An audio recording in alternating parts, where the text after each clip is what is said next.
राधे राधे जी। कैसे हैं आप सभी लोग? आप सभी लोग स्वस्थ होंगे, कुशल मंगल होंगे। आप सभी के स्वास्थ्य और कुशल मंगल की कामना मैं ईश्वर से करती हूँ कि आप सभी लोग स्वस्थ रहें और कुशल मंगल रहें। एक बार एक सेठ था।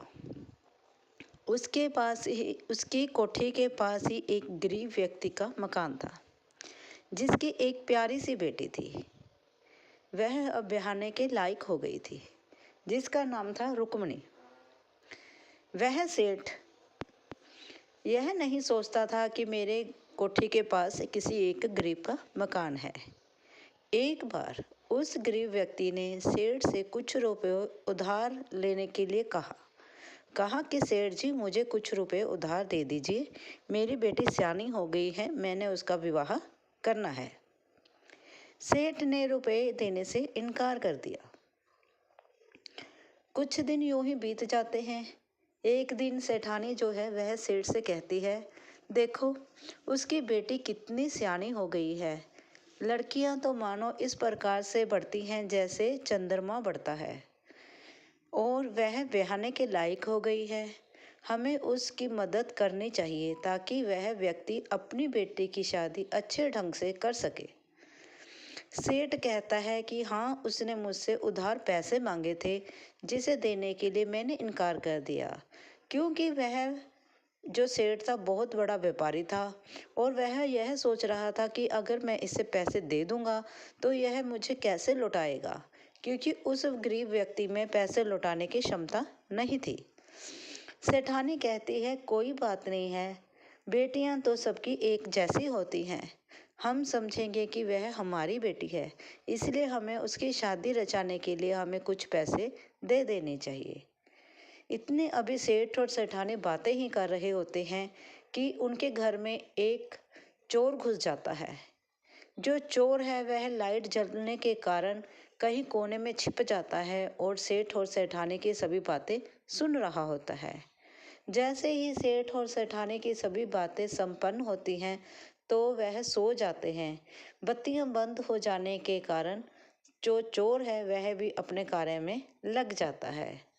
जैसे कैसे कर कर वह जो चोर है वह काफ़ी सारा धन और पैसे लेकर एक पोटली से बना लेता है, और पत्नी की धमकी वह चोर याद करता है कि उसकी पत्नी ने धमकी दी थी, कुछ बर्तन जरूर लेके आना वरना तुम घर में नहीं आना। वह सोचता है कि अगर मैं बर्तन चोरी करूंगा तो बहुत आवाज़ होगी, और सेठ और सेठानी जो अभी सोए हैं वह जाग जाएंगे।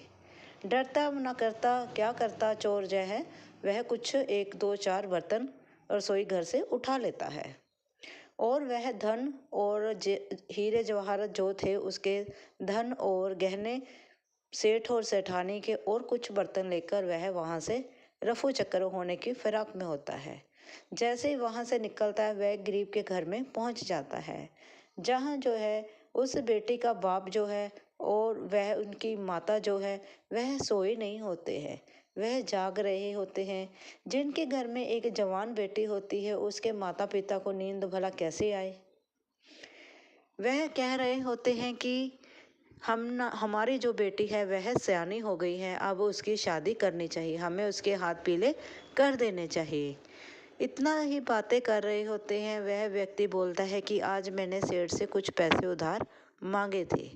इस प्रकार की बातें सुनकर जो है चोर है वह उसका दिल पिसीज जाता है, और वह क्या करता है सारे गहने और पैसे उस घर में छोड़ देता है, और जो उनकी गिट्टी में जो चूल्हे में जो कोयले पड़े थे उन कोयलों से वहाँ एक संदेश छोड़ देता है कि यह गहने और जो पैसे हैं सेठ की तरफ से आपकी बेटी की शादी के लिए उपहार है।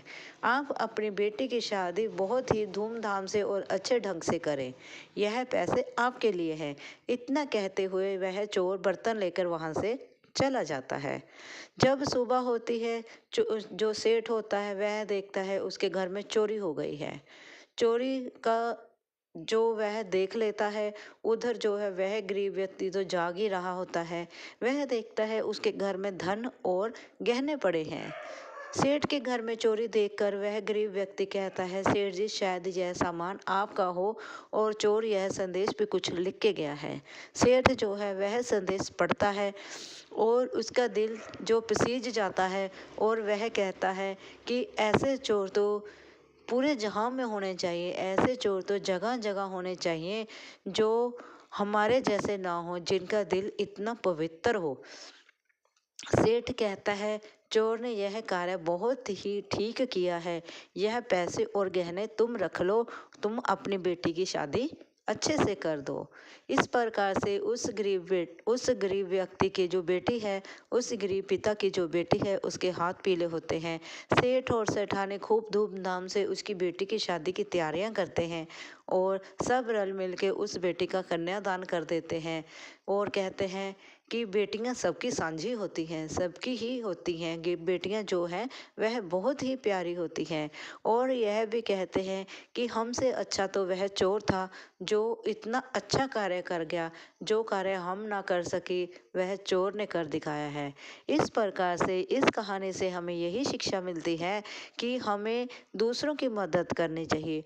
बहू बेटियां सबकी एक जैसी होती हैं, उनको सम्मान दें, उसका इज्जत करें, उसको प्यार दें और उनकी मदद करें। इस संसार में बहुत से ऐसे व्यक्ति हैं जिनके पास धन या अन्य बहुत सारी चीज़ों की कमी है, जिनकी कमी को दूर कर कर हम उनकी मदद कर सकते हैं। अगर कोई व्यक्ति पैसे से मदद नहीं कर सकता तो किसी और ढंग से भगवान ने उसे सुचारू बनाया होता है कि वह किसी और ढंग से उसकी मदद कर सके। जिनको पैसा नहीं दिया है उन्हें आत्म बल दिया है, उन्हें मेहनत करने का तरीका सिखाया है और जिन्हें धन दिया है वह धन से वरना अपनी मेहनत से किसी दूसरे की मदद जरूर करें।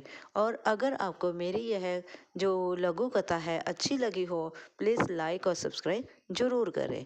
बोलो राधे राधे, राधे राधे।